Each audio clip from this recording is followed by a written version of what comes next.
Bendiciones a todos, Dios los bendiga. Bueno, pues vamos a continuar con el devocional que vimos el viernes acerca de los principios de la adoración. Y hoy el título es Aplicando los principios de adoración. Pero ¿cómo lo hago? Tenemos que entender que todo creyente en algún punto de su vida debe confesar que su tiempo personal con Dios no ha sido tan bueno como quisiera. Si la renovación de la adoración empieza conmigo, pues debo entonces dejar a un lado las excusas y descubrir una forma de renovar esa intimidad con Dios que Él tanto desea. Pero la pregunta es, ¿cómo lo hago? Bueno, número uno es, conoce a Dios. A lo largo de este estudio, desde la semana pasada y hoy, venimos diciendo que la adoración debe iniciarse no en mis necesidades y deseos, sino en el carácter de Dios. Tenemos que volver a la palabra y descubrir de nuevo quién es Dios, descubrir al Creador. Pasa tiempo con Él. Al mismo tiempo, no tengas simplemente una experiencia emocional. Las emociones son buenas, pero necesitamos descubrir la persona de Jesucristo. No solo sentirnos bien, necesitamos tomar la Biblia, leerla como la carta de amor que es leer y escribir lo que vas descubriendo una y otra vez. Recuerda que nosotros somos Adán y Eva. Cada día Dios aparece al aire del día y nos llama. ¿Dónde estás tú? Todo lo que quiere es un corto paseo, una oportunidad de compartir juntos, de reír, de llorar, de cantar.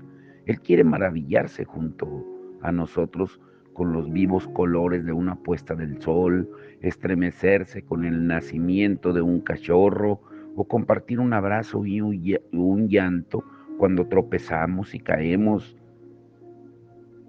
Eso es lo que Él realmente quiere, tiempo con sus propios hijos, tiempo para disfrutar de su creación. Quiere que sus hijos e hijas le escriban pequeñas notas que digan, eres el mejor papá del mundo, o espero crecer para ser justamente como tú, como dice Romanos 8:29. Número 2, adquiere un hábito, habla con Dios. La renovación de la adoración personal exige que hablemos con Dios en cada momento de cada día de nuestra vida, sin excepción. Pero la pregunta es, ¿cómo puedes amar a alguien con quien nunca hablas o, o con quien limitas tus conversaciones a 30 segundos solamente antes de comer? Realmente es una cuestión de compromiso y no solo algo emocional o un capricho pasajero. Debemos comprometernos a comunicarnos con Dios, demostrándolo en nuestras costumbres, motivaciones y prioridades. Dios conoce nuestra debilidad, sabe nuestro deseo de mayor profundidad y también comprende que en esta vida probablemente pocas veces la logremos. Él es un padre que no va en busca de la persona más perfectamente religiosa, sino más bien de un hijo que le dé simplemente unos minutos para compartirlos en el amor de la familia. Es un novio que quiere que su novia se detenga y le diga te amo al menos una vez al día. Si yo nunca le dijera a mi esposa que la amo, si no tomara ni 5 minutos de mi agenda para reconocer su existencia, ¿cómo podría ella sentirse amada? Si estamos tan ocupados con la vida que ni siquiera podemos pararnos para expresar diariamente la más superficial de las emociones hacia Dios, nos hemos convertido en hijos desleales, hijos pródigos. Dios se sienta y espera. Todo lo que quiere es dar un paseo con nosotros. Habiendo leído varias citas bíblicas, Probablemente habrás dicho, todo lo que estamos tratando tiene que ver con la oración. Sí y no. Hablar con Dios es orar. Así que en ese sentido, pues estamos en lo cierto. El problema es que la oración se ha vuelto tan institucionalizada que ahora se parece más a un ejercicio litúrgico que debe ser estudiado y ejecutado a la perfección para resultar válido. Pero gracias a Dios, no tiene que ser tan preciso. Bueno, al menos yo no tengo que ser tan preciso en la comunicación con mi esposa. Nunca nos habríamos casado. Entonces, y si por alguna casualidad lo hubiéramos hecho, pues no habría durado casi nada. ¿Qué quiero decir con esto? Háblale a Dios y escúchale. Es todo lo que quiere. Incluso ha pedido al Espíritu Santo que interprete nuestras palabras en el caso de que tú no las digas lo suficientemente bien o no sepas qué decir. Es lo que dice Romanos 8:26, que el Espíritu mismo intercede por nosotros. Todo lo que quiere es que nosotros, sus hijos, nos sintamos cada día y nos sentemos cada día para tener una pequeña conversación. Que su hijo le invite a acompañarlo para tomar algo juntos y platicar un rato. Que su novia se acurruque contra él durante unos momentos de íntimo compartir. Número 3, escucha a Dios. La Biblia nos permite escuchar lo que Dios tiene que decirnos, sin ser abrumados por su santidad y grandiosidad, con sinceridad. Si el único camino para aprender de Dios fuera estar en pie en su presencia, yo, como pecador, me sentiría muy intimidado y totalmente incapaz de articular ni un solo sonido. Qué previsión y gentileza por parte de Dios al escribir sus pensamientos para que pudiéramos asimilarlos profundamente y aprender de Él a nuestro propio paso humano lento y pesado. Dios nos ha hablado a través de su palabra. Sin embargo, debe estar rascándose la cabeza por la frustración cuando, después de haber redactado una carta tan llena de profundo amor por nosotros, raramente nos tomamos el tiempo de leerla. Si nosotros somos los únicos que hablamos en la oración, pues la relación está muy falta de equilibrio. Necesitamos también escuchar. El movimiento de adoración actual ha corregido legítimamente nuestra falta de respuesta emocional a Dios. Durante demasiadas generaciones, las devociones personales se hicieron tan sistemáticas que la parte central de la adoración fue sustraída. La Biblia se volvió un libro de texto en lugar de una carta de amor. Pero la palabra debe cambiar mi vida, no simplemente hacerme más inteligente. Ahora no malentiendas esto. El estudio sistemático de la Biblia es extremadamente importante. Yo disfruto a conciencia de una buena investigación inductiva y expositiva. Sin embargo, si el estudio de la Biblia no me conduce, no me lleva a un amor por Dios emocional y físico más profundo, pues no he entendido en absoluto de qué se trata. La palabra debe cambiar mi vida, no simplemente hacerme más inteligente. Pero ¿por qué la lectura de la Biblia es tan central en la renovación de la adoración? Que no es igual de decisivo dejar que el Espíritu Santo obre o concentrarse en Cristo o ayunar y orar. Hay varias razones de la necesidad de volver a la palabra. La Biblia nos da la revelación de Dios y de sus propósitos para el hombre. Lean el capítulo 1 de Romanos. Nos da respuestas para las condiciones de nuestros días. Primera de Timoteo 4, del 1 al 2, porque Dios lo conoce todo acerca de nuestra sociedad. es fidedigna, verdadera. Ella sola nos dice la verdad. Juan 17:7, Primera de Timoteo 3:16-17. La Biblia es respirada por Dios, inspirada por Dios. Satisface toda necesidad espiritual del hombre, como dice el Salmo 19 del 7 al 10. Es inagotable en sus verdades, es siempre nueva, siempre sacia, en Primera de Timoteo 4:13. Presenta el carácter supremo de Jesucristo en los Evangelios y Colosenses, por ejemplo.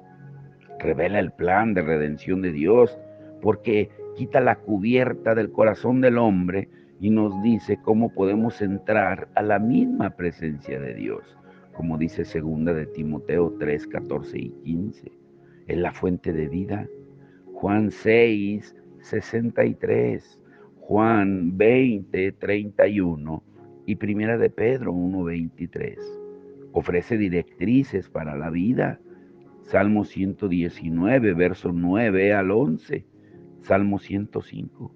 Y es el único libro que me da confianza para afrontar el futuro. Juan 14, versículo 2 al 3. O sea, lo único que se hace en tu vida día a día vendrá determinado por el lugar que le des a la palabra de Dios. Haz la tuya. Lee tu Biblia de tal manera que oigas a Dios hablándote a ti personalmente como si fueras la única persona del mundo. Nuestro problema es que todo esto ya lo sabemos. Sabemos que la Biblia es la autoridad central de nuestras vidas. Entendemos la necesidad de pasar tiempo cada día leyendo y meditando en la palabra. Predicamos elocuentes sermones, escribimos profundos estudios y decimos a todos lo importante que es. Pero si de verdad creemos todo esto, ¿por qué no nos sentamos y comenzamos a leerla disfrutando? Dejemos las excusas. Si tienes que hacerlo, escríbelo como una cita en tu agenda. Pega una nota en el refrigerador o la cafetera. Grábalo como recordatorio en el espejo del baño. Cualquier cosa necesaria, hazla. Escucha a Dios. Lee tu Biblia. Número 4. Haz lo que dices. Permite que Dios te cambie. Pablo trazó una sólida base doctrinal para los creyentes de Éfeso en los 3 primeros capítulos de su carta a la iglesia. Pero no se quedó ahí.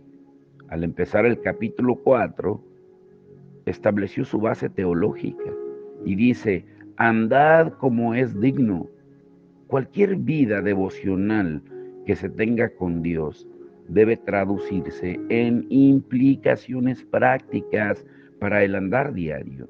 La oración, el estudio bíblico y el tiempo con Dios deben cambiar constantemente mis acciones y actitudes. Si no es así, pues realmente no estoy escuchando a Dios. No importa lo viejo que sea o cuántos años de estudio bíblico haya llevado a cabo. Dios y su palabra son perfectos. Si no estás cambiando, necesitas tomarte el pulso, porque o estás físicamente muerto y con necesidad de un entierro, o estás espiritualmente muerto y con necesidad de un avivamiento. Adorar a Dios debe tener un impacto obvio, visible e inmediato en la rutina diaria de la vida. Y si no es así, pues no has hecho más que tener una experiencia psicológica, ya sea emocional o académica elevada, y ambos extremos no constituyen ni representan la adoración bíblica. Ahora, escucha bien esto, y quiero preguntarte, ¿lees la Biblia bien? Deberías leerla cada día, pero no la leas simplemente.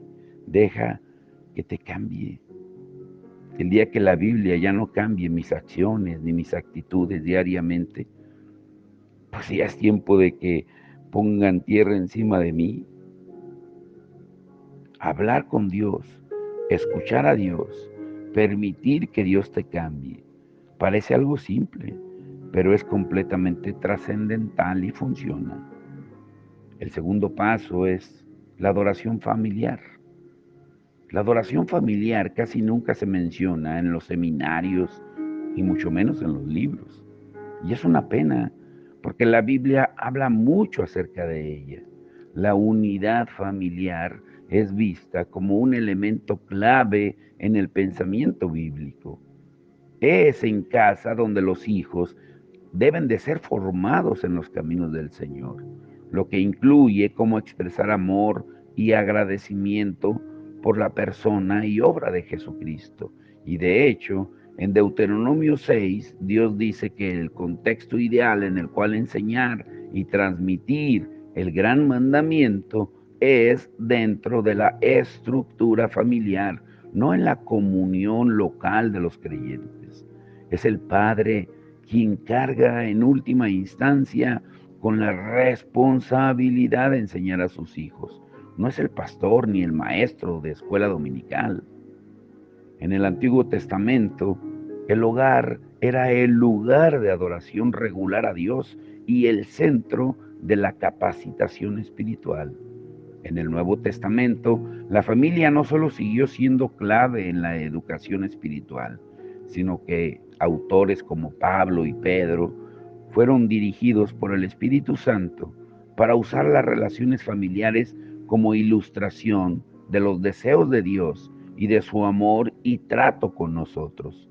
Por ejemplo, en Efesios 5, la relación entre marido y mujer debe ser un ejemplo ante todo el mundo del amor que Cristo tiene por su iglesia. Pablo, al amonestar a Timoteo y Tito, basó la capacitación de futuros líderes en la interrelación generacional con inferencias a la familia.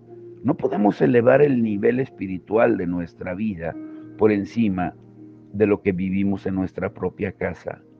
Pedro dio un paso más allá al afirmar que si la relación en el matrimonio no es buena, pues Dios está limitado.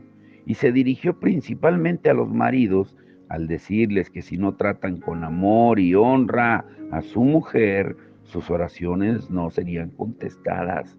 No sirve de nada lo importantes que se crean en sus iglesias.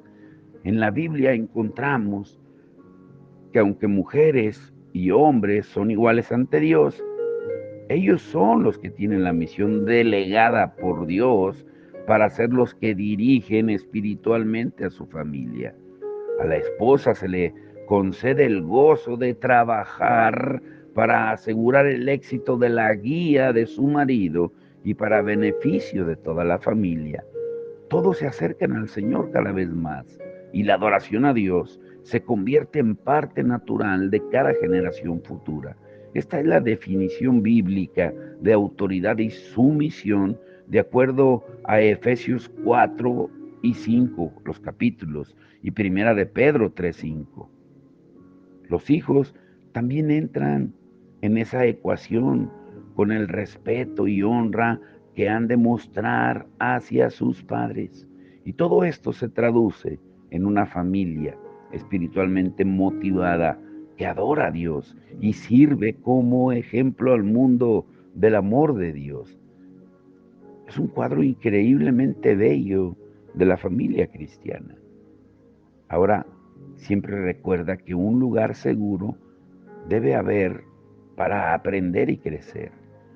Todos los principios acerca de la adoración expuestos afectan a la adoración familiar. Es decir, cuando tratamos sobre adoración familiar, no estamos refiriéndonos solamente al momento en que las historias bíblicas son recitadas cada noche con toda la familia reunida. Esto, por supuesto, puede formar parte de ella, pero no es el todo. La adoración familiar es sencillamente el siguiente paso lógico, es el resultado natural de padres llenos del amor de Dios. Alcanza cada aspecto de la vida cotidiana, exige una total participación por parte de cada miembro de la familia. Comienza con Dios, es un proceso. Deuteronomio 6 explica la voluntad de Dios para la adoración familiar. El versículo 6 es el punto de partida. Dice, estas palabras, las de los versículos 4 y 5 de Deuteronomio 6, dice, estarán sobre tu corazón. Una familia que adora tiene su inicio en un padre y una madre que aman al Señor a solas. Se pueden comprar todos los libros devocionales del mundo, disponer los muebles de la sala de estar, de modo que sean más propicios para la oración, deshacerse de la televisión o cualquier otra cosa que se sugiera para fomentar que la familia se siente y adore a Dios.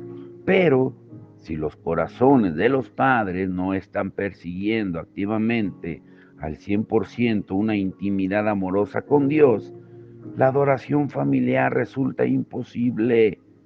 Grábate esto, una familia que adora tiene su inicio en un padre y una madre que aman al Señor a solas.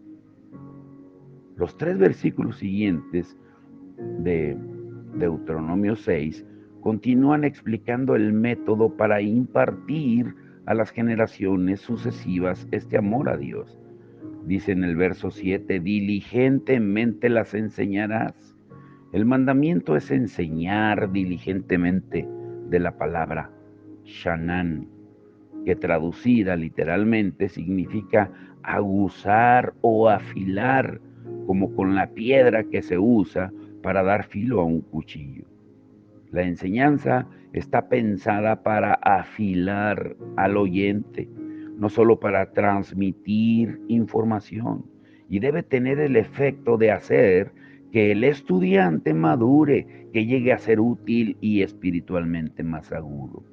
También dice en el mismo verso 7, hablarás. O sea, la enseñanza no debe tener lugar solo en un marco formal, sino que debe ser el tema de conversación a lo largo del día.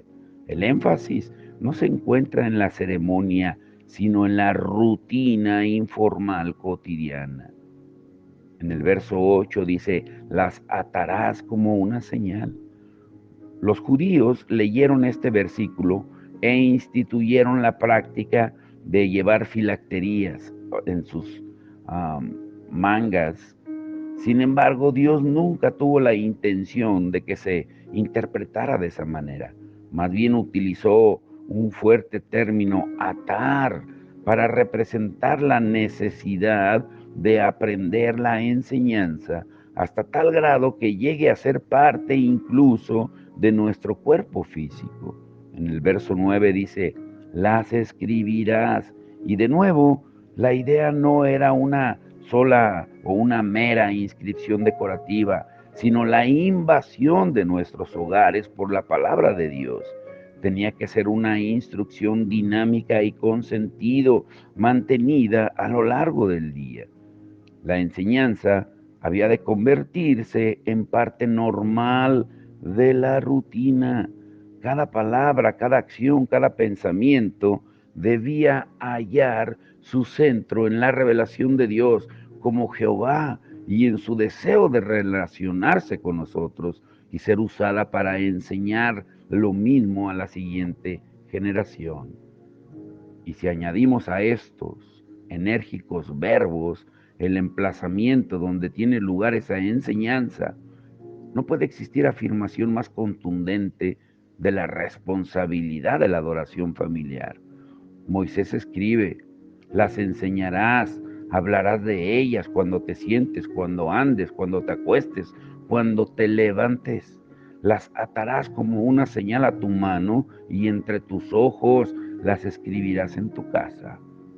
Dios quiso abarcarlo todo, pero ¿cuántos padres están tan enamorados del Señor que absolutamente toda acción de cada día, sin excepción, les centre a ellos mismos y a su familia en la adoración al Padre? Esto es revolucionario y no debe existir contexto alguno en las vidas de nuestra familia en el cual la adoración no tenga parte. ¿Puedes imaginarte una familia así? Siempre pensando en Dios, siempre en oración, siempre regocijándose en el Señor, reconociendo siempre la presencia de Dios y su cuidado hacia ellos, usando en conjunto todo su corazón, mente, alma y fuerza para honrar a Jesucristo. Una familia así revolucionaría su entorno. Una familia así irradia amor, humildad, fe, fuerza y poder espiritual. Y es exactamente el mismo resultado que cuando una persona está así descentrada en la adoración. Si amamos al Señor con todo nuestro corazón y proporcionamos un contexto en el cual nuestra familia pueda hacer lo mismo, ofrecemos al mundo el más completo ejemplo de lo que significa ser hijos de Dios y disfrutaremos a fondo de una intimidad y seguridad espirituales conocidos solo por unos pocos. Una familia que adora a Dios encuentra fuerzas para pasar a través de las tensiones de este mundo, para superar los conflictos y presiones sociales. Desarrolla un medio seguro en el cual crecer espiritualmente. Fomenta la intimidad conyugal y cría hijos centrados en Dios. ¿Por qué será que tenemos en nuestra generación tantos libros sobre cómo educar familias, cómo evitar el divorcio, cómo amar a tu cónyuge? Y aún estamos pasando más apuros que nunca para mantener unida la familia. Tal vez nuestro enfoque haya estado en arreglar los problemas desde una perspectiva humana más que obedecer. Deuteronomio 6 es volver a una filosofía bíblica de la adoración centrada en la familia. Lo que más necesitan nuestras familias es lo que más necesitamos cada uno de nosotros. Una intimidad renovada con Dios, expresada en un estilo de vida cotidiano de adoración. Y tal vez tú te hagas esta pregunta: ¿y qué si yo no tengo una familia? El estudio de Deuteronomio 6 y textos relacionados han llevado a algunos maestros a proponer que todos deben vivir dentro de una unidad familiar. Algunos adultos jóvenes, en particular, siguiendo este consejo, viven en casa con sus padres mucho tiempo, más allá de lo saludable para ellos y para los padres. La unidad familiar es sin duda un contexto ideal para la instrucción, pero una vez que la persona alcanza la independencia de la edad adulta, no siempre es posible ni sano ese contexto. A los que están casados se les ordena dejar el hogar e influencia de sus padres en Génesis 2:24 y asumir la responsabilidad de Deuteronomio 6 hacia sus hijos. Pero ¿qué ocurre con un adulto soltero? ¿En qué contexto familiar puede encontrar ese empuje espiritual? Bueno, la vida de Cristo es instructiva en este punto. Él vivió su vida de adulto lejos del hogar de María y de José. De hecho, en una ocasión, su familia intentó llevarle de nuevo bajo su influencia directa, pero él se negó a permitírselo preguntando en Mateo 12, 48 y 50, ¿quién es mi madre y quiénes son mis hermanos? Y extendiendo su mano hacia sus discípulos, dijo, he aquí mi madre y mis hermanos, porque todo aquel que hace la voluntad de mi Padre que está en los cielos, ese es mi hermano y hermana y madre. El propósito de este encuentro no era decir que las relaciones familiares fueran algo sin importancia. Al contrario, cuando Cristo estaba en la cruz, se tomó tiempo para ayudar a su madre. Ejerció una gran responsabilidad hacia su familia y los trató con honor y respeto. Pero como adulto actuó como fuera de su esfera de control, reconociendo la influencia más importante de la relación espiritual que existe en la familia de Dios. La familia es un gran contexto en el cual crecer espiritualmente y adorar a Dios. Y debe tener prioridad sobre la adoración de la iglesia. Incluso, sin embargo, cuando tal idea no es posible o no es realista en el caso de un adulto hecho y derecho, independiente, las etapas de adoración personal y posterior celebración de nuestro amor a Dios dentro de las familias de los creyentes, la iglesia, son más importantes.